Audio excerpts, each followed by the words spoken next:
ओम शांति। आज सुनते हैं प्यारे बाबा की 21 अप्रैल की मुरली का मुरली मंथन।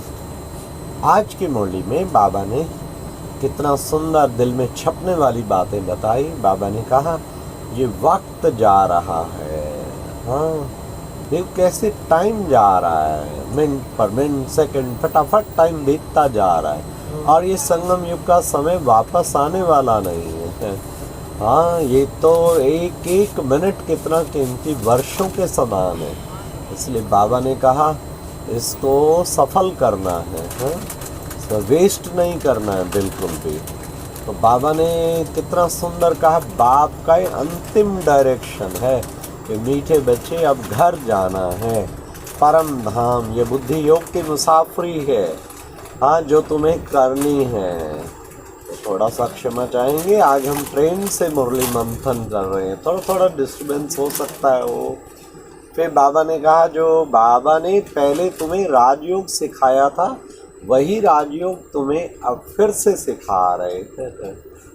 तो राजयोग सिखाना माना कोई बैठ के कोई आसन क्रियाएं बाबा नहीं कराते हैं, लेकिन राजयोग सिखाना माना आप समझते हैं ना, बाबा हम बच्चों को भिन्न भिन्न तरीके बताते हैं। कभी कहते हैं सर्व संबंधों से याद करो, बच्चे रूरवान करो। कभी बाबा कहते कि बच्चे बाबा से मीठी मीठी बातें करो, बाबा के दिल से महिमा करो।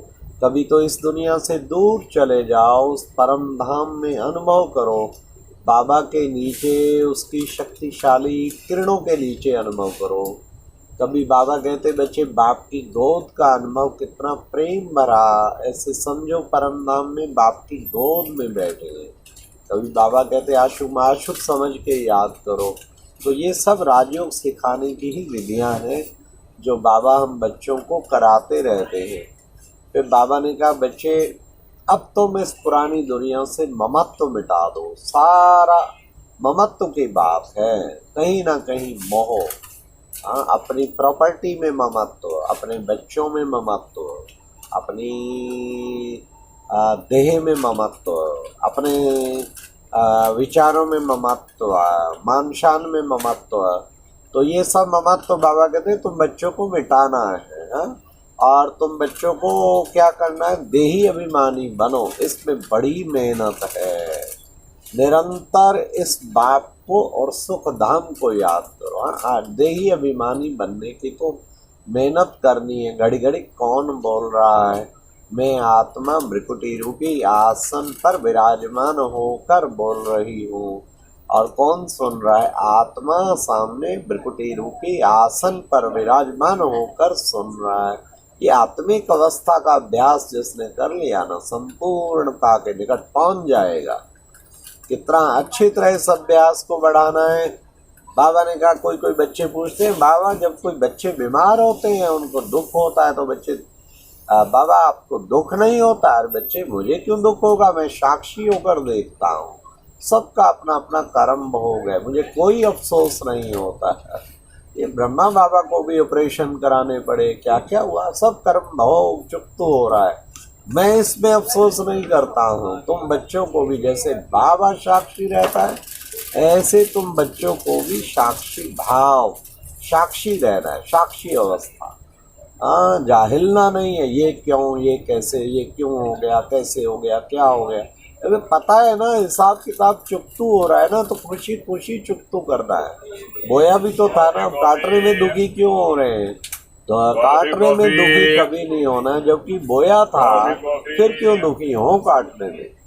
फिर बाबा ने कहा देखो बच्चे सबसे मुख्य बात, बाबा एक ही बार आकर सबको माया के दुखों से लिबरेट कर देता है।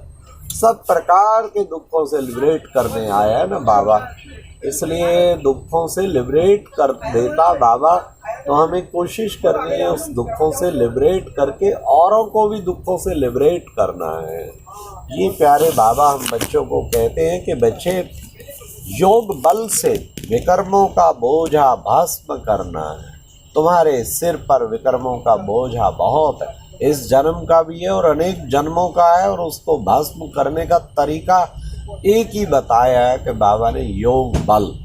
तब बाबा ने कहा कि बच्चे देह और देह के संबंधियों को भूल, अपने को आत्मा निश्चय कर, मुझे एक बात को याद करो। देखो कैसा सिस्टमेटिक चेन है, पहले भूल और फिर एक बाप को याद कर, आत्मा समझ, फिर बाप को याद कर। पहले वैराग्य दिलाते हैं, फिर विदेही बनाते हैं और फिर योग लगा के विक्रमाजीत बना देते हैं। वैराग्य दे और दे के संबंधियों को भूल, फिर अपने को आत्मा निश्चय कर, फिर माम एकम। आत्मा निश्चय किए बिना बाबा की याद नहीं रहेगी, कितना भी कर लो। फिर बाप को याद करो। फिर बाबा ने आज यही तभी कहा, देही अभिमानी बनने की बच्चों को बड़ी मेहनत लगती है, निरंतर उस बाप को, सुखधाम को याद करो। हाँ, देही अभिमानी बनना है, औरों को भी बनाना है, इसलिए ऐसा पुरुषार्थ करना है जो देही अभिमानी खुद भी बने, औरों को भी बनाए। ये एक बाबा ने हम बच्चों को कार्य दिया है। फिर बाबा ने कहा, देखो बच्चे, महाभारत लड़ाई गाई हुई है ना, तो बच्चे वही आसार बनते जा रहे हैं। ये सब ड्रामा में नूंद है, एक तरफ से सफाई होगी, दूसरी ओर से फिर नई झाड़ का कलम लगेगा। बच्चों को साक्षात्कार हुआ है, सबको आना है, ग्रांड क्राइस्ट आदि सबको सलामी भरने आना है। ये नहीं कि वो रेगुलर क्लास करके पूरा ऐसा जीवन, लेकिन सलामी भरने आना। एक बाप का हट्टी एक है, सबको जाना कहाँ है, यहीं पर ही सबको आना है। जो देवी देवता धर्म के हैं उनको मैं पढ़ाता हूँ। कहते भी है ना, मनुष्य से देवता की करत न लागी बार। तो वो आया, मनुष्य से आके देवता बनाया, उसने अपना कार्य बच्चों को पवित्र बनाने का किया।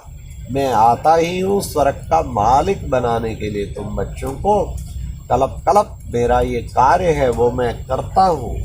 इसलिए बाबा ने कहा, देखो बच्चे, 108 की माला गाई है, श्री श्री 108 की माला, श्री श्री श्री श्री शिव बाबा, फूल पर फूल, फिर मेरुदाना, मम्मा बाबा, फिर 108 की माला, स्मरणी माला। तो हमें 108 का माला का मणका बनना है, तो 20 नाखूनों का जोर लगा के खूब पुरुषार्थ करना है, अच्छी तपस्या करनी है, तब हम 108 की माला का मणका बन पाएंगे। बाबा ने कहा, यह है ईश्वरीय विश्वविद्यालय, सारे विश्व की आत्माएं यहाँ पढ़ती हैं। तुम इस ईश्वरीय विश्वविद्यालय के हो गॉडली स्टूडेंट। तो ईश्वर ने स्वयं आके ये विद्यालय स्थापन किया है और ईश्वर ही आके बच्चों को पढ़ाते हैं। इतने भाग्यशाली हम ईश्वरीय विश्वविद्यालय के विद्यार्थी हैं। ये पूरी यूनिवर्सिटी वर्ल्ड स्पिरिचुअल यूनिवर्सिटी बन गई, सारा विश्व पढ़ रहा है। 140 देशों में बाबा के बच्चे और स्टूडेंट, गॉडली स्टूडेंट बैठे हुए हैं। एक दिन मुरली मिस नहीं करता। ईश्वरीय विश्वविद्यालय कितना सुंदर है, जो सारे स्टूडेंट रोज मुरली सुनते, कभी मुरली मिस नहीं करते। ये है बड़ा भाग्य हमारा। बाबा ने कहा, मैं कलप कलप आकर भारतवासी बच्चों को माया के दुखों से छुड़ाता हूँ, लिबरेट करता हूँ। मेरा काम ये लिबरेट करना, सब प्रकार के दुखों से तुम बच्चों को लिबरेट कर देता हूँ।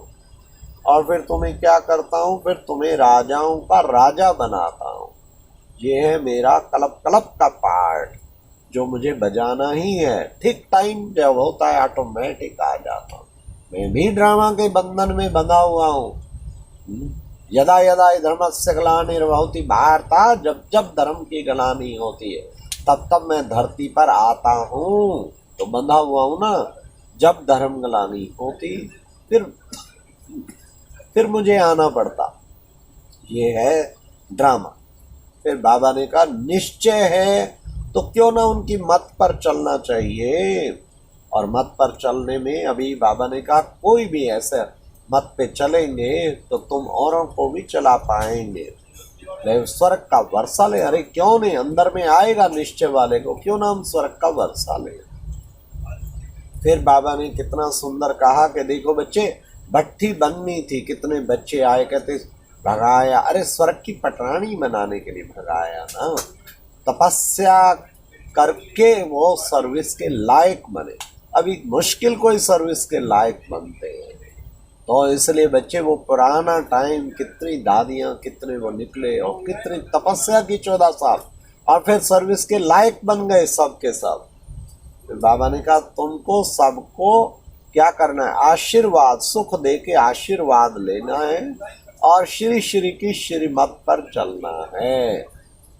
आज की मुरली में वरदान था क्या, बाबा ने का वरदान दिया, मास्टर नॉलेजफुल बन, 5000 वर्ष के जन्म पत्री को जानने वाले सदर्शन चक्रधारी भव। सदर्शन चक्रधारी बनने के लिए क्या करें, बस एक स्लोगन याद रखें, अनादि में मास्टर सर्वशक्तिवान, आदि में दिव्य दर्शनीय मोह, सजा सजाया 16 कला संपूर्ण दिव्य दर्शनीय मोह, मध्य में उद्धार मोह, लाखों भक्तों का उद्धार कर रहे, संगम पर अधिकारी मोह, कर्मेंद्रियों का भी अधिकारी, बाप का भी अधिकारी, सबका अधिकारी, और अंत में फरिश्ता मोह, जैसे कि फरिश्ता बन गए। फरिश्ता माना है जिसका किसी से कोई रिश्ता नहीं है, उसको कहेंगे फरिश्ता। और लास्ट में प्यारे बाबा ने स्लोगन बताया कि बच्चे अपने साथियों को बाप का संग के रंग लगाओ तो उनके संग का रंग आप पर नहीं लगेगा। हाँ, होली होती है ना, होली ये रंग लगा देते। बाबा कहते संगम युग भी होली का युग है। तो बच्चे कोई भी मिले उसको बाबा का ये ज्ञान का रंग, बाबा के संग का रंग ये जरूर लगाओ, लगाने लग जाओ फटाफट। उसको ऐसा संग के रंग में रंग दो कि उसे और कुछ ध्यान ही ना आए। तो ये है संग का रंग। तो इसलिए अगर हम संग का रंग अच्छी तरह दूसरों को लगाएंगे तो बाबा कहते फिर उनके संग का रंग आपको जरा भी नहीं लग सकता। पहल कौन करता है ये देख, जो मिले उसको फर्स्ट बाबा कहते संग का रंग जरूर लगाओ। अच्छा, ओम शांति। ये थी आज की मुरली से दिल में छपने वाली गहराई की बातें। ओम शांति।